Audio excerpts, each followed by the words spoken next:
Great. So I think it's 11 a.m. Shall we get the party started? Sounds good. Great. So good morning. Welcome everyone. I think this is very exciting. It's also very important, very timely topic. My name is Augustín Barrios Gómez. I'm a founding member, of the board of the Mexican Council on Foreign Relations, that is COMEXI, coordinator of its North American working group. I'm CEO at a cross-border investment fund called International Capital Partners. I'm a former congressman representing Mexico City and anchor of Mexico's English language news broadcast program Saturdays on TV Azteca. For those of us who are just getting to know COMEXI, we are the #1 international affairs think tank in Mexico dedicated to the analysis, study, and debate of global issues. We organize discussion panels, roundtable meetings, high-level conversations, and of course webinars. Through public discussions and publications, we promote a nonpartisan view of Mexico's international agenda. Today we are joining efforts with the Center on Public Diplomacy, that's the CPD of the University of Southern California, to discuss the importance of public diplomacy mechanisms to strengthen the U.S. Mexico relationship, the most important relationship for both countries and perhaps the most intense relationship between two large countries anywhere. On behalf of COMEXI, I would like to thank Dr. Jay Wang. He's director of the USC Center on Public Diplomacy, and of course Dr. Pamela Starr. She is director of the U.S. Mexico Network at USC, for participating with us today. This is a bilateral relationship that is entering a new stage with troops arriving at our shared border. It is the most legally crossed border on the planet. There are references to Pancho Villa on behalf of the U.S. Secretary of Defense, a new agreement to govern more than $500 billion worth of trade that has not been ratified or actually even signed yet. The absence of public diplomacy between these two countries today represents an existential threat to both of our nations. Ignorance is permeating aspects of our relationship that underlie certainly our prosperity, but I would even go so far as to say that it underlies our national security as a region, ignorance that certainly needs to be urgently confronted with public diplomacy. So today's webinar will start with a brief presentation of the Center on Public Diplomacy by Dr. Wang. Then Dr. Starr will take the stage with me to go further in depth to the importance of public diplomacy and soft power in relation to this bilateral U.S.-Mexico relationship and in the political context, as well as the challenges and opportunities with the incoming government in Mexico set to take office on the 1st of December. And finally, we'll leave 15 minutes at the end to answer your questions. Please make sure to write those down. Those are going to be in chat form, and we look forward to reading those. We remind you that your cameras and microphones, please turn them off. Please put them on mute during the entire session. We will be finishing at noon Mexico City time or 10 a.m. Pacific Standard Time. So Dr. Wang, over to you. Thank you very much. Good morning, everyone. It is my pleasure to welcome you to this webinar, and we are very delighted to partner with COMEXI on this program. So what I'll do is I'll say a little bit about our work at the Center on Public Diplomacy, but also outline a few trends that's driving the future of public diplomacy. And then Dr. Starr will delve into much deeper some of these issues related to specifically to the United States and Mexico. So as we all know that the value of soft power and public diplomacy has risen steeply in our current times, and especially in light of these strategic challenges, but also a lot of opportunities facing many countries, including the United States and Mexico. So for us as a leading academic center in the field of public diplomacy, we are very proud of playing a role to make public diplomacy a strong and a sustainable facet of international affairs.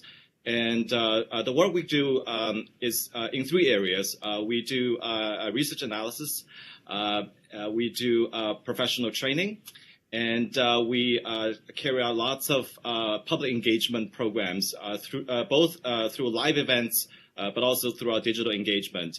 I'll give you just a couple of examples of, for instance, on our research front, we currently have several projects looking specifically at the impact how do we capture and evaluate the impact of public diplomacy activities? And one of the projects, in fact, actually concerns an exchange program between the U.S. and the Mexican police force. And so we've done quite a bit of work in this area, and we believe it's very important to demonstrate what sort of the impact of such programs, and not so much, I mean, yes, of course, to evaluate, our performance, but more importantly, it's to give us ideas, how can we innovate this practice. And on the professional training front, our flagship program is our Summer Institute. It's a 2-week program during the summer, but we also do these short courses in Washington, D.C., and then we're going to launch a new program in Brussels next spring. So our upcoming program in Washington, D.C.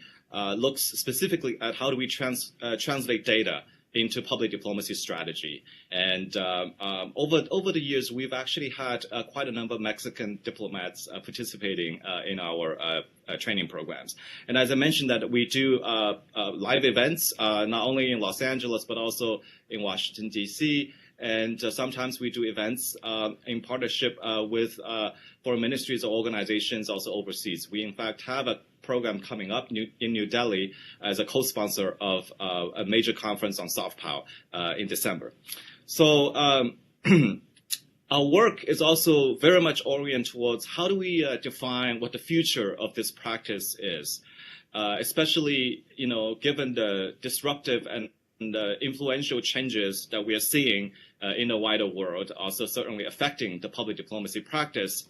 And if you look at public diplomacy as a communications activity, and you will know that, in fact, we are seeing disruptive and interwoven trends that's affecting every key aspect of this enterprise, from the context in which that we're carrying out public diplomacy, the political context, geopolitical context, to our audiences are changing, our platforms are changing, the people who are getting involved in the communications are changing, and certainly some of the issues that we need to deal with are changing. Just as an example, for instance, the context, obviously, geopolitical context is shifting, economic context shifting, but equally important is that in many countries, we don't have consensus. There is domestic discord on how a nation should carry out its global engagement. And so there's a resurgence of populism and nationalism in many countries. And on the other hand, if you look at on the economic front, according to a recent McKinsey report, that the global economic growth opportunities in the coming decade lie in regional markets, including India and China, Africa, and Southeast Asia. And they just came up with a new acronym. I guess we used to call that BRICS, and it's no longer BRICS. It's called ICASA, I don't know, ICASA. And of course, driven by the mobility of information and, capital and people, we see the growth of economic relations, international trade, not just on the bilateral front, on the multilateral front, but also expanding cross-border e-commerce. So that the context is changed fundamentally. And the audiences are changing. I'm just sort of outlining a few things like the basic demographics are changing, all right? In the developed countries, we face this issue of Asian population. In much of the developing world, we see this youth bulge. And in many countries, especially in the developed economies, that we also see an ethnic remapping of its population. And so in the United States case, by 2050, non-Hispanic whites will make up less than half of the population. And so this basically is saying that the audiences are changing, right? Are we prepared as we carry out our public diplomacy activities as we face these demographic shifts? Because these audiences, the changing audiences will have reflect their changing backgrounds, changing expectations, and the changing preferences for communication. Not to mention the advancements in information technology, the digital technology that's transforming the platforms and tools for communications, right? So we're also seeing whether it's AI or augmented reality, how that's helping us to engage the public in a very different way. We at the center have been trying all kinds of some of these newer tools in creating content, in creating storytelling for the purpose of public diplomacy. And the other thing that's very interesting is that the automation and also AI is not just helping, it does not only have the implications of the future of work, but also has lots of information about how we place communication. So we are actually seeing the automation of communication placement and the communication targeting in the very near future. So all of these things is forcing us to look at our communication activities in a very new light.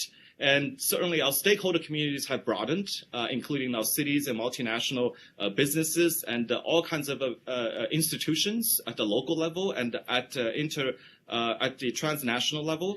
Last but not least, I mentioned that some of the issues, we're talking about bilateral issues, but some of the fundamental issues that we're facing the world, from climate change and to formulating digital policies. These are our transnational issues and require an unprecedented collaboration of international community and cross-sector collaboration. And these issues or how we frame these issues are not divisible between the domestic and the international boundaries. And they call for a catalog of new engagement mechanisms and new solutions. So given all of this, we all believe that this is an exciting time for public diplomacy, but it's very challenging as well because there is no playbook going forward. We don't have a playbook going forward. We are starting from, it's not just us public diplomacy, but in general the communications field that we are seeing that we are all starting from a new we all have to new starting point and exploring what are the challenges, what are the potential opportunities, and especially the potential the technology will provide us for enterprise. So we look forward to furthering this discussion with the Mexican Council of Foreign Relations and to explore some topics of shared interest. So with that, I'll turn to Dr. Starr to delve more into the bilateral relation context. Of course. Thank you. Pam, if I may, the section is Importance of Public Diplomacy and Soft Power in the U.S. Mexico Context. Would you mind if I gave if I started and then gave the mic over to you, because most of my talk is going to be giving context? Absolutely fine. Great. So I'd like just to highlight two things that Dr. Wang talked about. One is the importance of the narrative, and two, this issue of both international and domestic. And we've called it, in this relation, the context of this U.S.-Mexico relationship, we've called that intermestic for a while. So both the narrative and the intermestic aspects of it are what are fundamental. And in this context, we are talking about perhaps one of the great failures of public diplomacy right now. This relationship is something that very few people grasp, and I'll harken back to, I had the opportunity to introduce Governor Abbott of Texas when he was visiting here in Mexico City, and he would talk about neighbor this and neighbor that, and when I introduced him, I tried to make the clarification, we're not really neighbors, we're roommates. The intensity of the relationship is such that we affect each other all the time along this massive line of intermestic issues that happen constantly and that most people are not aware of. And so the relationship is such that today Mexico City is the only place outside of Washington, D.C. where every U.S. government agency is represented. At the same time, Mexico has the largest consular presence of any country anywhere.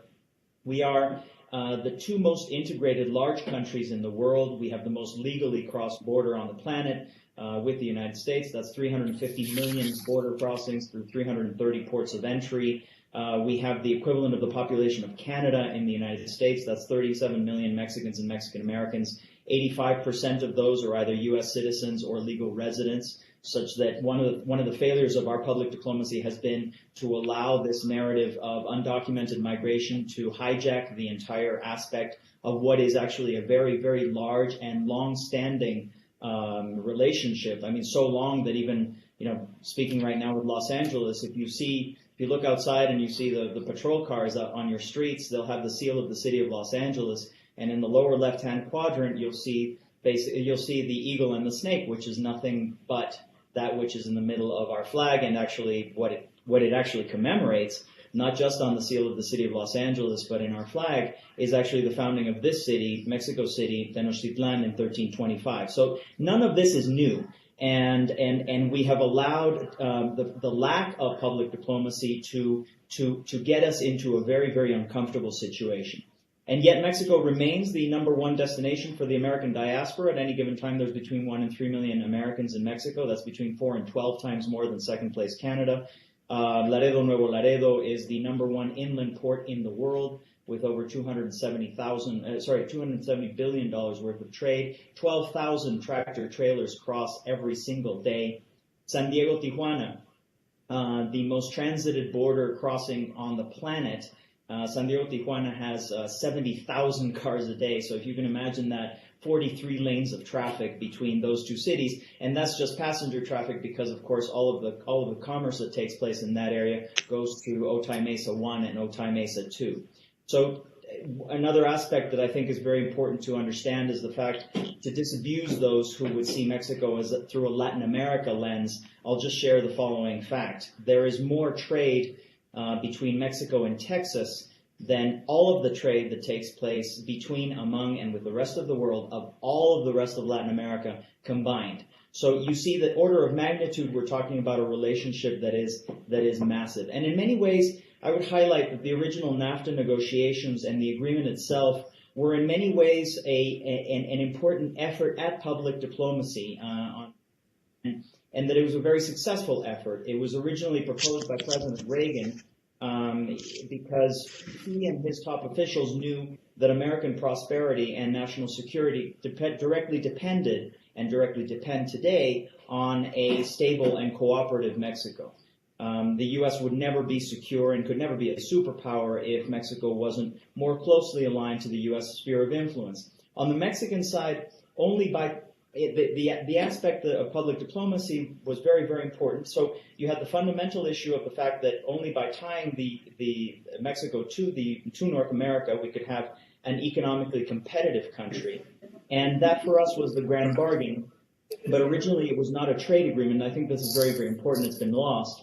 It was in many ways a tool of economic soft power. That is, the United States offered this vision of development in the long run in conjunction with itself, as long as our interests were aligned.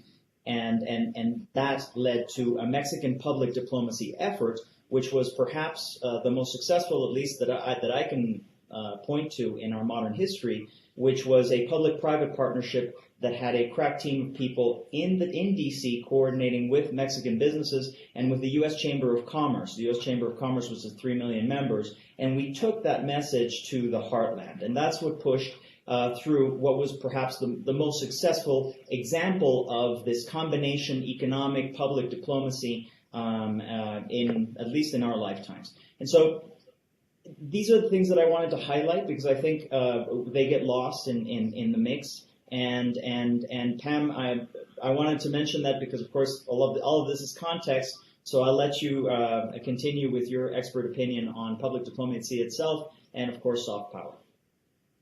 Great. Thank you so much, Augustín. And I want to thank both CPD and COMEXI for organizing this webinar on what is not only a very important issue, but it's something that's near and dear to my heart as a specialist on Mexico, on U.S. Mexico relations, and obviously on public diplomacy as well. Let me start by stating the obvious. As Augustín was saying, it's arguable to say that no countries matter more to each other than the United States and Mexico do. But what's rather unappreciated is how weakly we understand one another. In fact, no countries matter more to one another while understanding and appreciating one another so poorly. Augustín laid out very neatly why we matter a lot to one another, so I don't need to go into that anymore. But what I do want to do is talk about how we underappreciate one another. Yet as citizens of each country, we undervalue citizens from the other country and possess stereotypicals of one another. It was true before Trump, and it's even truer now. Our citizens misperceive and mistrust one another. This is particularly true of older generations and in the United States of Republican voters. Interestingly, during the Trump administration, overall attitudes about Mexico and the United States haven't really changed that much, but they've become much more partisan and therefore more powerfully and emotionally held. This situation is obviously a poor foundation for effective bilateral relations between our two countries, especially given the importance of finding effective policy solutions to our shared challenges and opportunities. And this is, of course, where public diplomacy comes in. As a tool for changing perceptions of citizens that citizens of one country have of another country and its citizens, and as a means to overcome stereotypes by reducing the gap between perceptions and reality.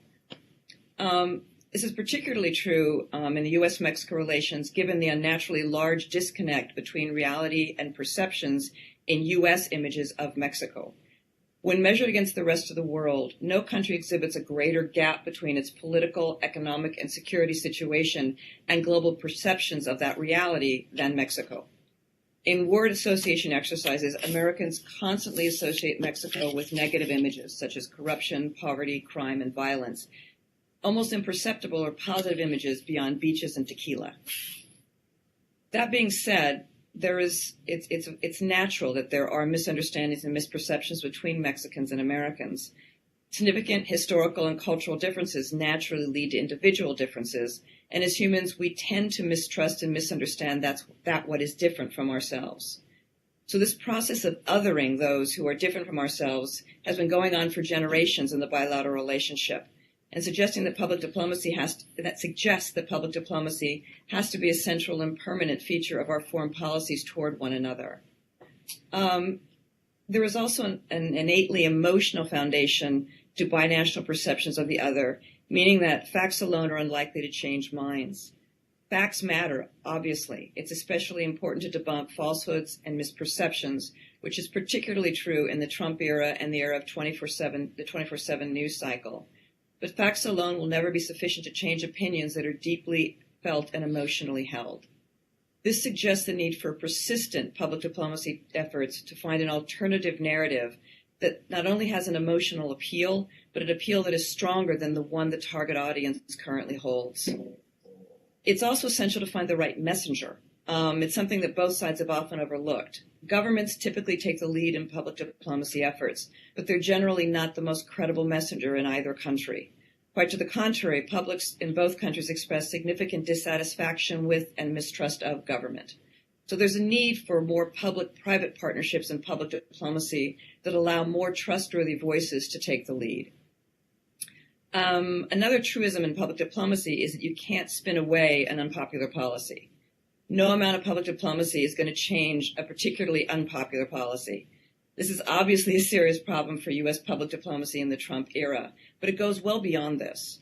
For example, as long as the U.S. fails to reform its immigration system, politicians in the U.S. can continue to leverage it and perpetuate negative emotional perceptions of Mexico, spelling problems for Mexico's image in the United States.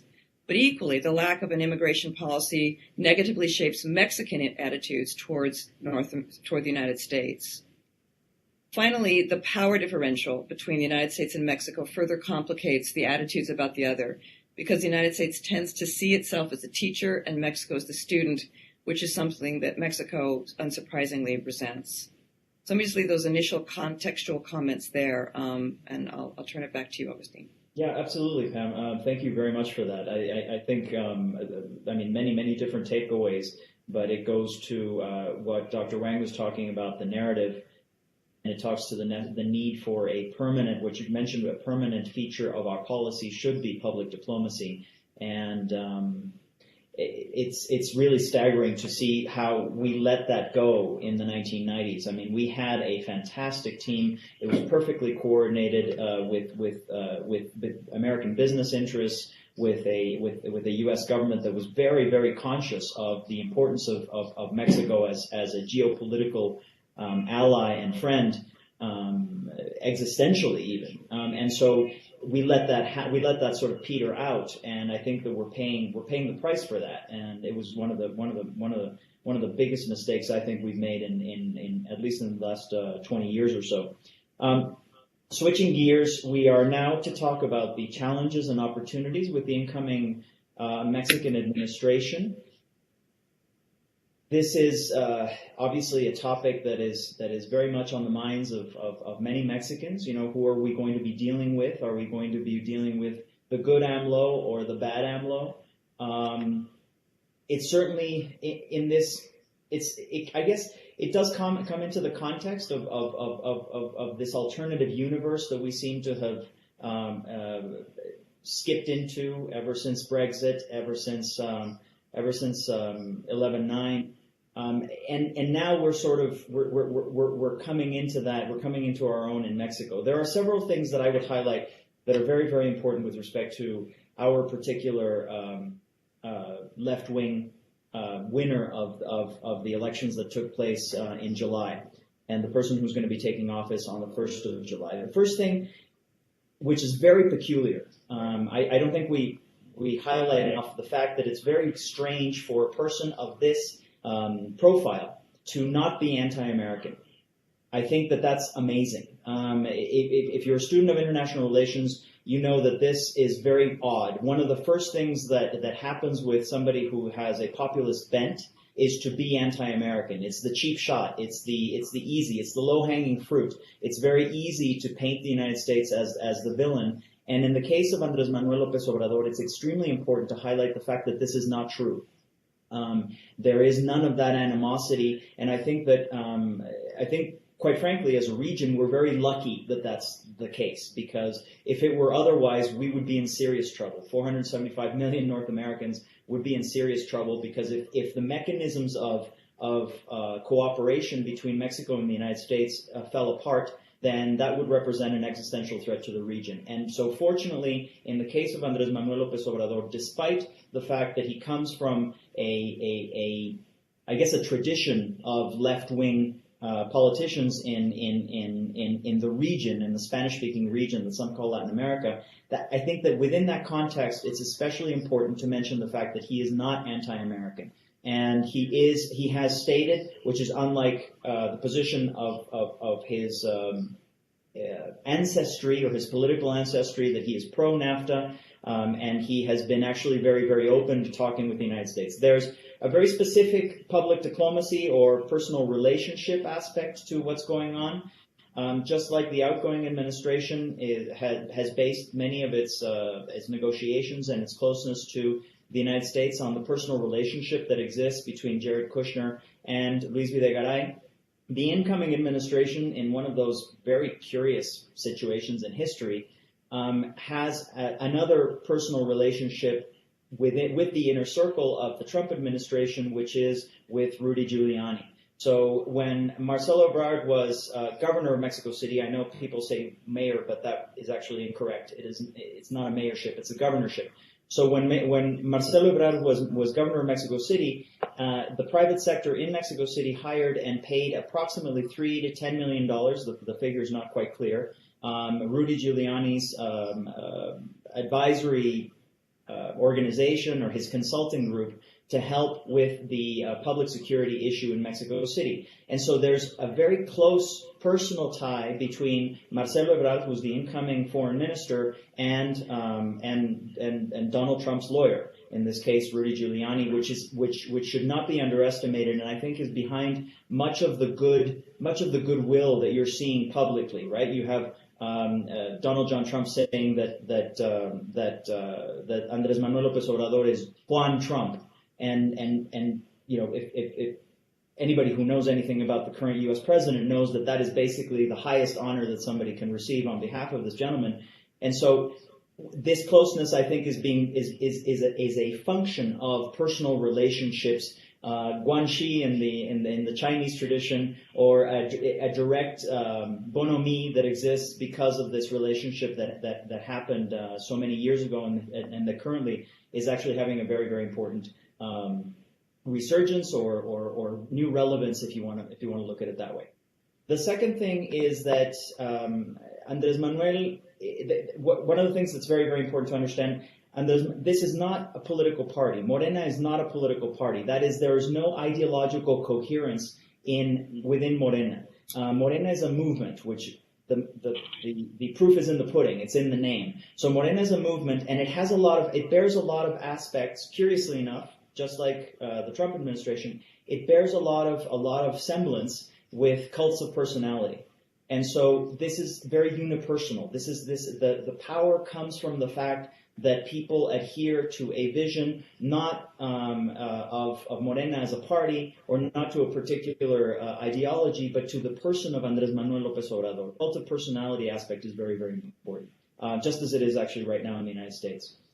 One other thing that I would highlight is the fact that we are experiencing the strongest concentration of power in Mexico in modern history. So we had not seen these results with large majorities in both houses of Congress that are behind the president. And of course, that creates a dynamic that is particularly strong for the incoming administration, a little bit worrying from a democratic point of view.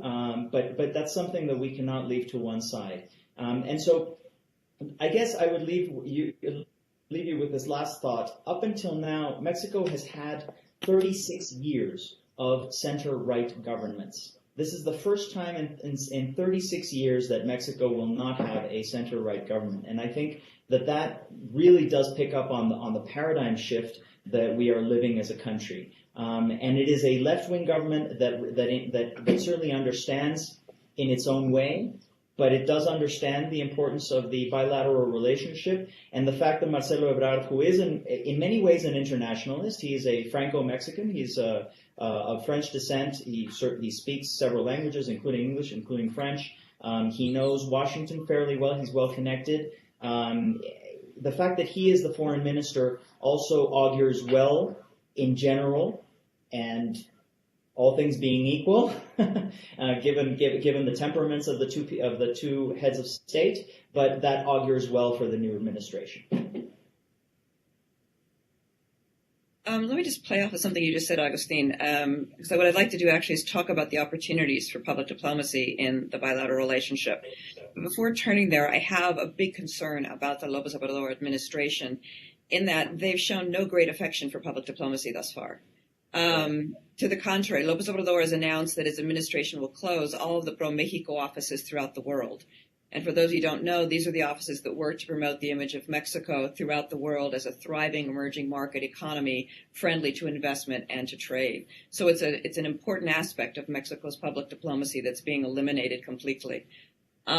He's also said that he'll refocus the consular network in the United States to exclusively focusing on migrant services. He hasn't said this explicitly, but implicitly implies eliminating their other functions, which include public diplomacy.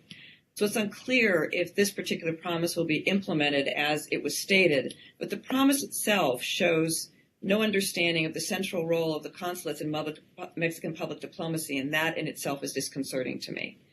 And then just on a personal note, the incoming foreign minister rejected an offer that we made to present him the findings from a report from a retreat at the U.S. Mexico Network and the Sunnylands Trust put together in April on U.S. Mexico public diplomacy. He just seemed completely uninterested. So those aren't reassuring signs coming from out of Mexico City right now. But that said, what I'd like to do is actually talk about some of what I think are the opportunities that hopefully this administration will take advantage of and that the Trump administration will consider taking advantage of. We'll see. And these comments draw heavily on a report that came out of that retreat at the Sunnylands Trust at their retreat facility in Rancho Mirage, California. We brought together a group of current and former diplomats from the United States and Mexico and coupled them with a bilateral group of pollsters and some academics and some other guests to discuss public diplomacy and the bilateral relationship. And we came up with some interesting conclusions about what could be done. Our first and probably most important recommendation was that we need to redouble efforts to change the negative narratives that we have about one another. Each society tells itself stories about the other, which is highly misleading and counterproductive in the bilateral relationship, and we really need to modify those narratives. So in this process, what we have to do first and foremost is listen carefully to the publics in our two societies to do a better job of understanding who to target and how to counter their negative narratives. For example, in Mexico, the United States needs to turn away from the elite segments of Mexican society and focus more on non-elite segments, because polls repeatedly show that the elites generally already have a largely positive view of the United States. It's other segments that are more problematic. And for the United States, within the United States, Mexico needs to target, well, they need to target both Republican and Democratic districts. They need to do so differently and focus more on the Republican districts where negative attitudes of Mexico are more concentrated. We had the Year of Mexico in Los Angeles last year, which, as the head of the U.S. Mexico Network and at CPD, we loved it. It was great. But Mexico really needs to reach out to red leading cities rather than blue cities. And overall, both countries need to increase the focus of their public diplomacy effort on general publics as opposed to elites. And one way to do this and to change the narrative in the process, we concluded, was to target a strategy of city-to-city diplomacy. And this effort, cities could be paired and selected in their pairing to emphasize commonalities amongst their citizens. So you have a foundation of commonalities such as family, work, church, whatever it be. And this would enable them to more easily grasp how much we're more alike than we are different, and create a foundation for a gradual changing of perceptions and misperceptions. Both countries also need to think more about how they target different publics when they design their exchange programs, which is the heart and soul of most public diplomacy strategies.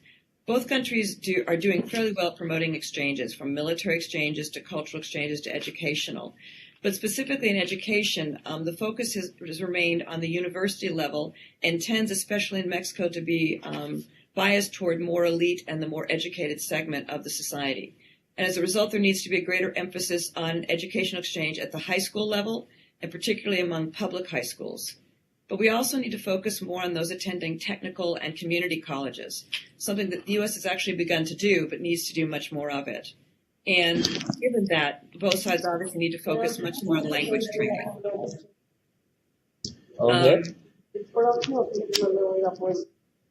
Somebody's speaking. Can you mute? Thanks. And then Mexico also needs, unsurprisingly, needs to target its diaspora better in the United States. This means continuing existing efforts of diasporic engagement that are managed by the consulates.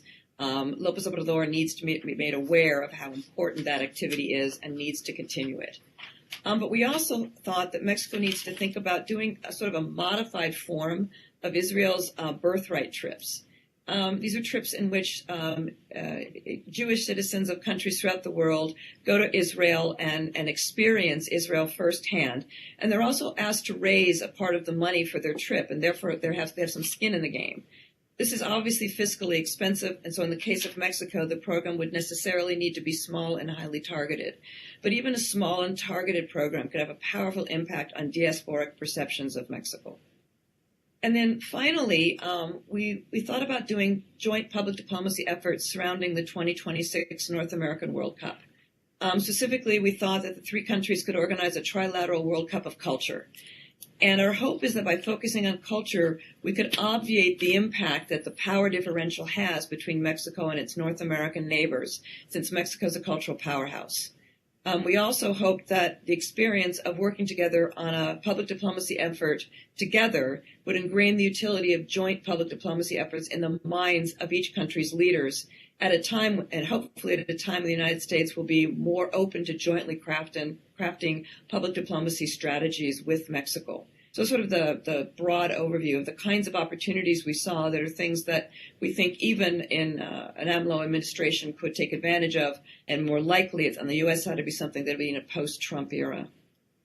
Pam, I'm going to address a couple of the issues that you mentioned that were obviously excellent, and you're talking about nothing less than best practices. I mean, there's really no other way to put it. I would add to those best practices this concept of the Élysée Treaty. If you know, at the end of the Second World War, even before the ECSC, even before the coal and steel community, the French and the Germans realized that at the school level, the French were learning that basically the Germans were barbarian warmongers, and the French were learning that, or rather the Germans were learning that French were these effete surrender monkeys, to put it in Republican terms.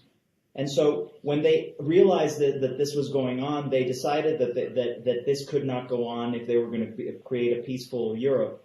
And so they attacked those issues. They attacked the narrative, just to come back to Dr. Wang's point. that remains fundamental. It is that narrative, and that narrative, that shared narrative, is extremely powerful. All of these shared symbols that we have. I mean, I don't know if you know, but even the U.S. dollar sign is actually the Mexican peso sign. It's New Spain and Spain bound together. And it was the U.S. who adopted it. So this relationship that is just so massive and so long-standing has many touch points that really need to be highlighted if we're going to do it. And what you mentioned, Pam, about going to those red districts, basically what that means is taking it to the heartland. And there are people who can take it to the heartland, and it's something that we've done before. None of this, in reality, most of the successful things have actually been done before. It's just that over the years we became complacent and we let that go. And I think that has been the great enemy of North American cooperation, North American stability in terms of the bilateral relationship. Your mentioning of the disdain that there is vis-a-vis public diplomacy on behalf of the incoming administration, definitely. There's no doubt that they do not see public diplomacy as a particularly relevant tool, because their version of public diplomacy is look at me. I'm going to be this example and whatnot. But I would divide economic public diplomacy and social public diplomacy, because I think that in the minds of the Mexican left, traditionally, there has been a very strong divide. So Pro Mexico, which was an excellent idea from its inception, Carlos González Gutiérrez, friends of mine, people who really were involved, very bright people who put this together, but it became, it sort of became another bureaucracy. And they have done spectacular things, but in many ways also, at least the outgoing administration saw it as a political spot to plunder. And they showed their disdain by naming certain people to head it up that were not the best people to head it up. And so I think that it's going to be very sad to see it go, but I would put that into the economic public diplomacy sphere, which the incoming administration sees as the job of the private sector.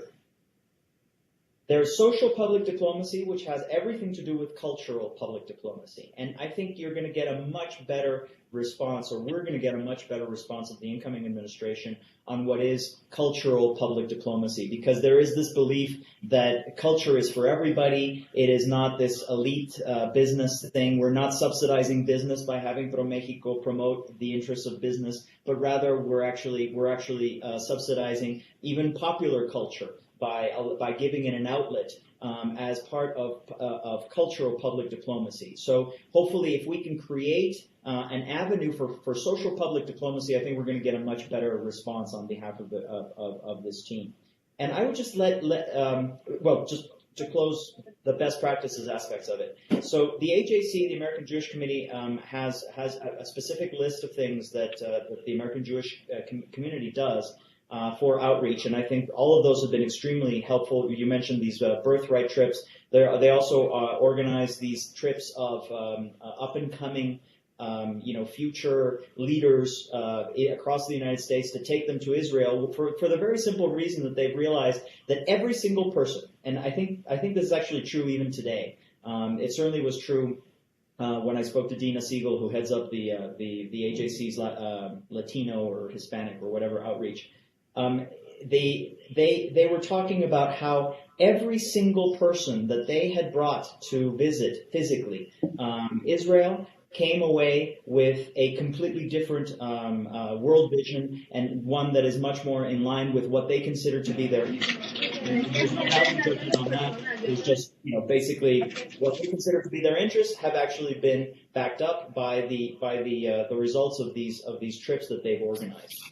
And I would just leave you with the kernel, and maybe this, I think, is the quid of the issue, which is the great question as to who is responsible for public diplomacy. So you mentioned that governments are not seen as honest brokers in terms of public diplomacy. There's very little credibility when they do that. In fact, probably when they do that, it's called propaganda.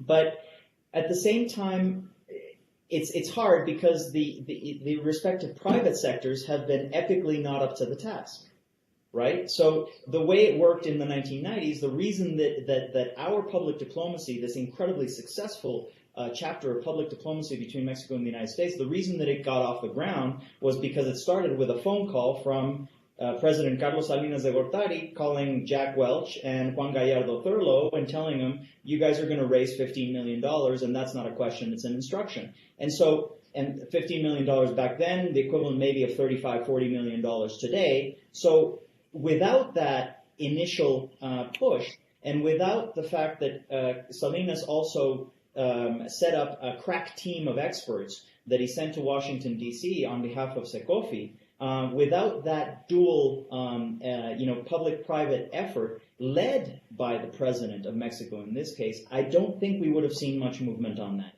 So those are basically my observations vis-a-vis what you just said, Pam.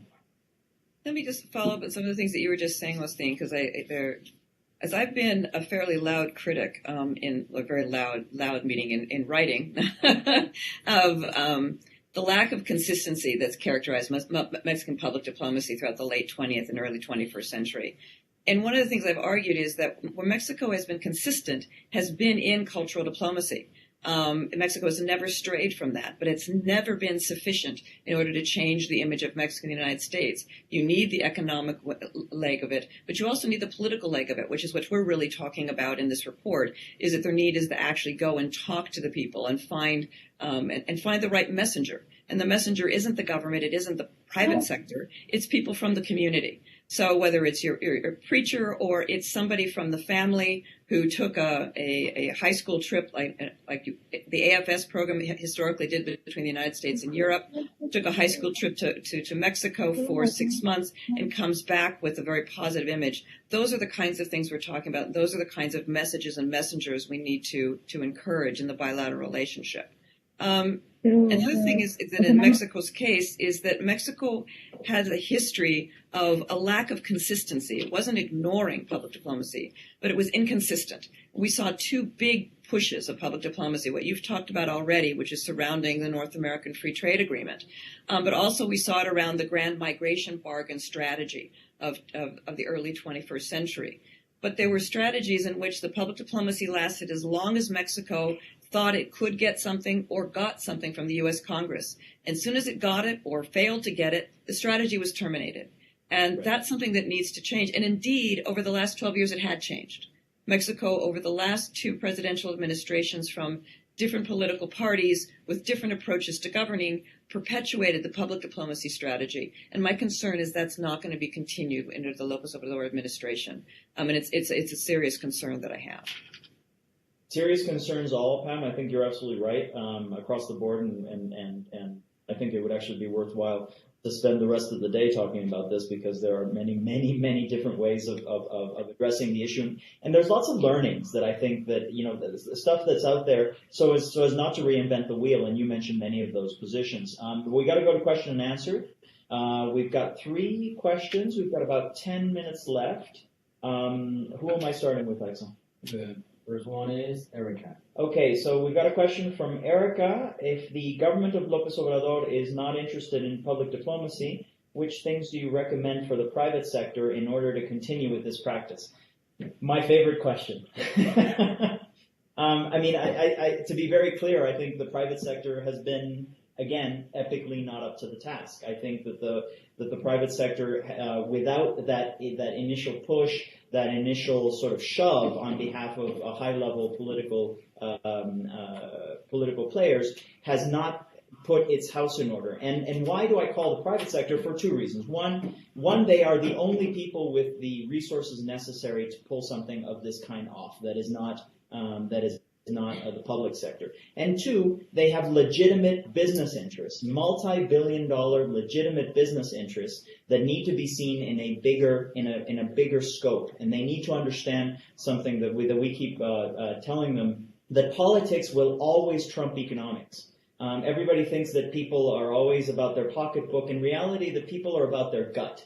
And if you're not in line with what people are feeling, then there's really no amount of personal self-interest that would actually overtake that. I don't know if you agree, Pam. I do, and I think it's something that can be taken up in the CEO dialogue. this conversation amongst leading businessmen in the two countries that they potentially could take the lead and talk about it. What we've seen is this is not unique to the Mexican private sector. The U.S. private sector has also been remiss.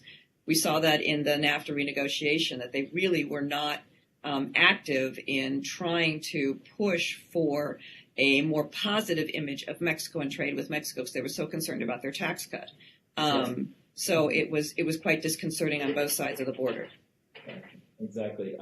Who we got? Rodrigo? Okay, so we've got Rodrigo Jimenez. He's a young COMEXI associate, but he's in Berlin. So he says that both President Trump and President-elect López Obrador are very active and they value social media. That's a great point. How can diplomacy keep up with the quick pace of interaction that social media offers?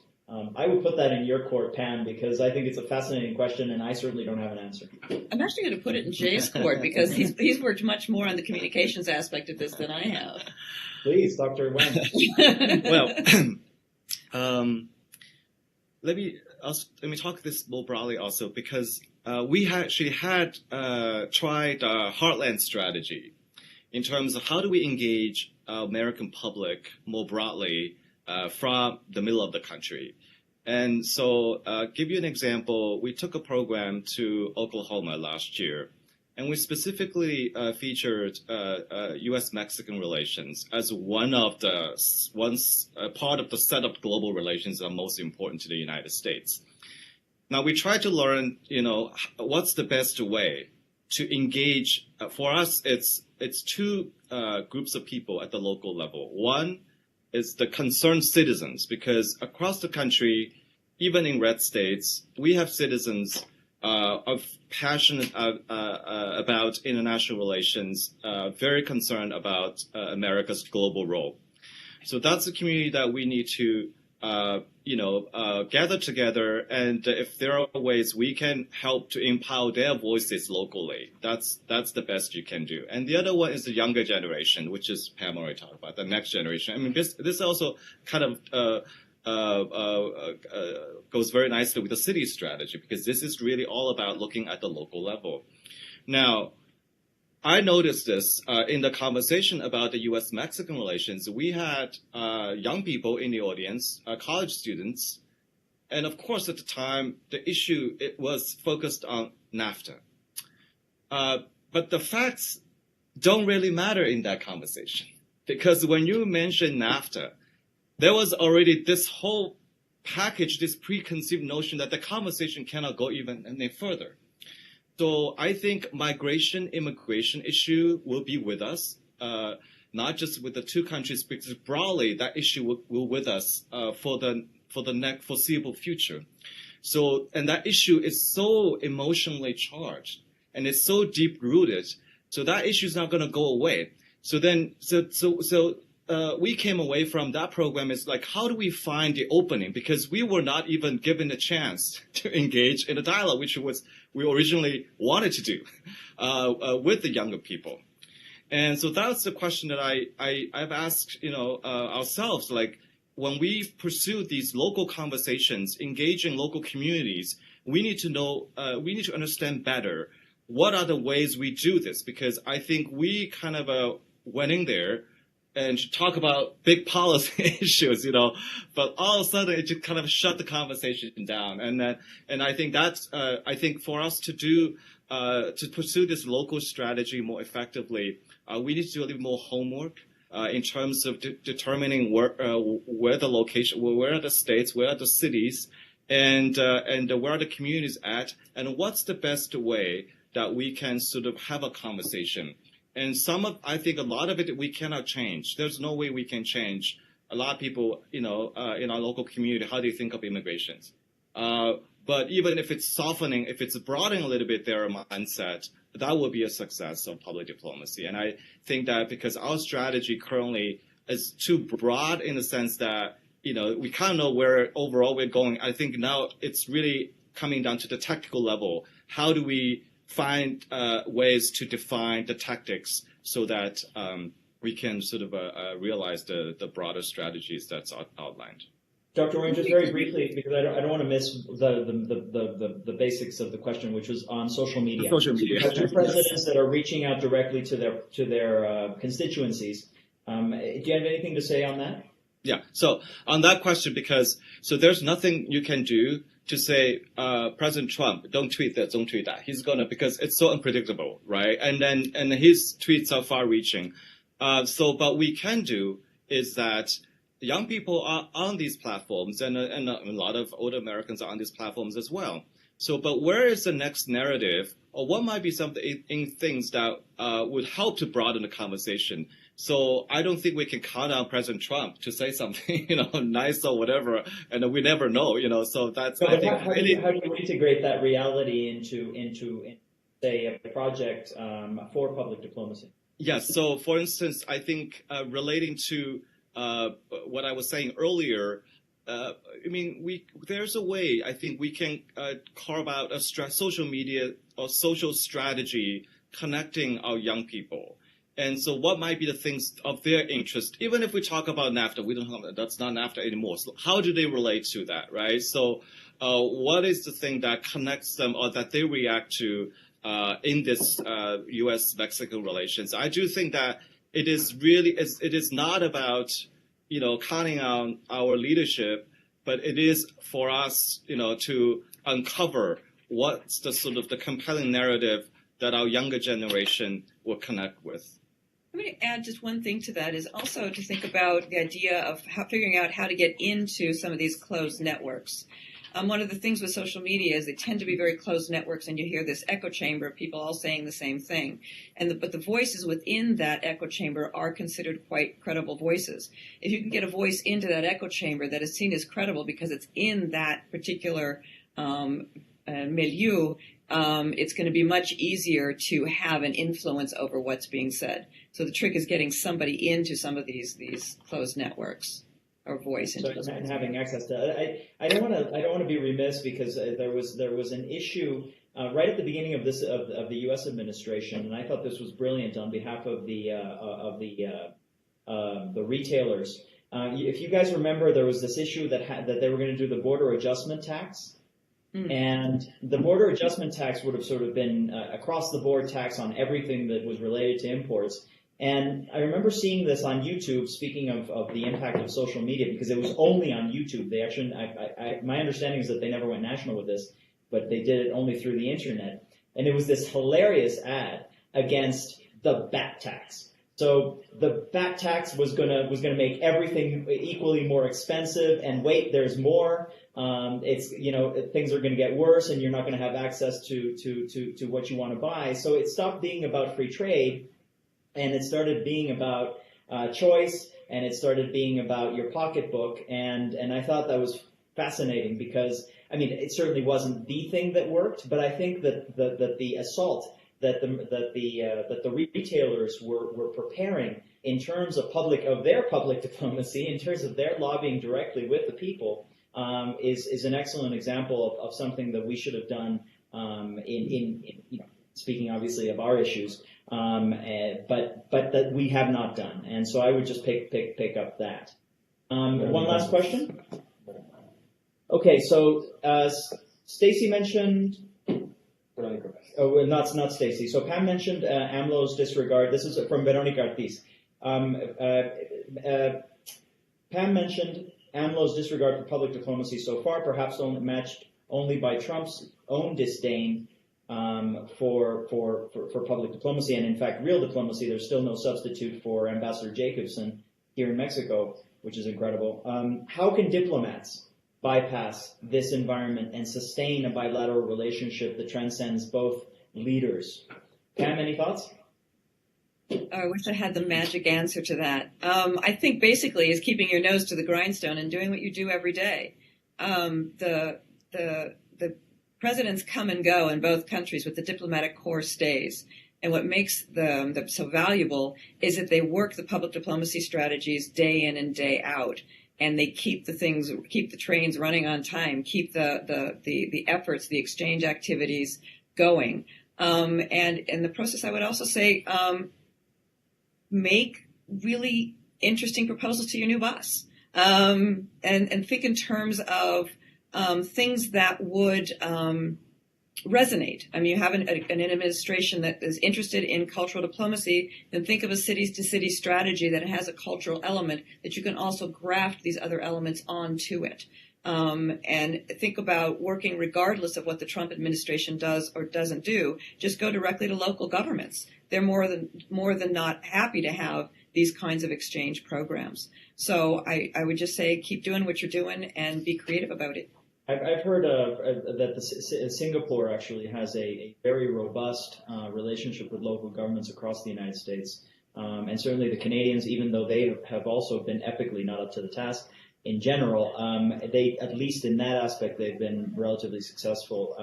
And I would pick up Dr. Wang's point about empowering local players who share, who have a common vision. Empowering local players, I think, is a fundamental idea that we really should push for, all of us. Can I just add one thing? Yeah. I think that the biggest challenge that I see, back to the question about what our diplomats can do, I think our diplomats, I speak, about our U.S. diplomats, are very competent, well-trained, professional. The challenge now is, I think, in the foreseeable future is that we are on a defensive mode. So we cannot think proactively.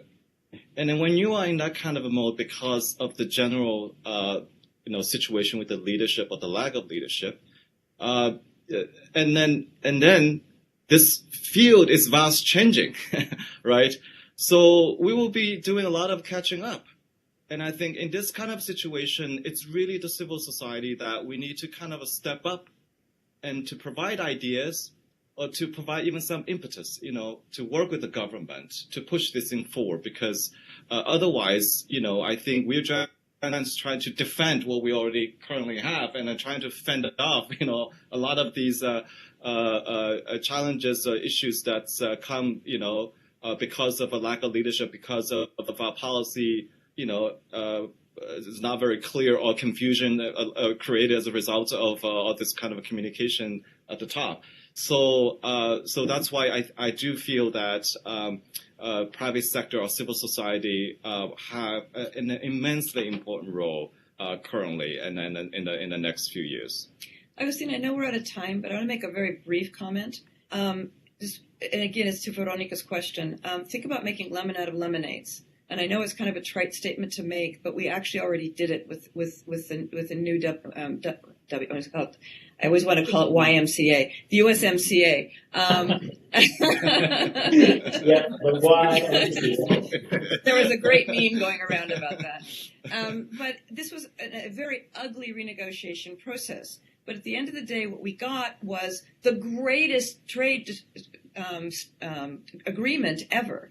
And to the extent that Trump's followers agree that it's the greatest trade agreement ever, it's no longer a problem. It's no longer a problem in the U.S.-Mexico relationship.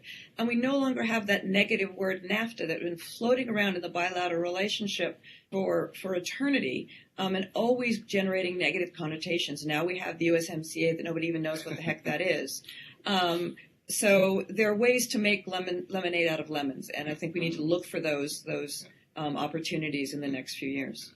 Dr. Wang, Dr. Starr, thank you very much for being with us. This is from the USC Center on Public Diplomacy. Thanks again for being with us, and on behalf of the Mexican Council on Foreign Relations, thank you very much for being with us today. Hopefully we're going to have more of these in the future. Stay tuned. Thanks. Thank you. Thanks for having me. Thank you.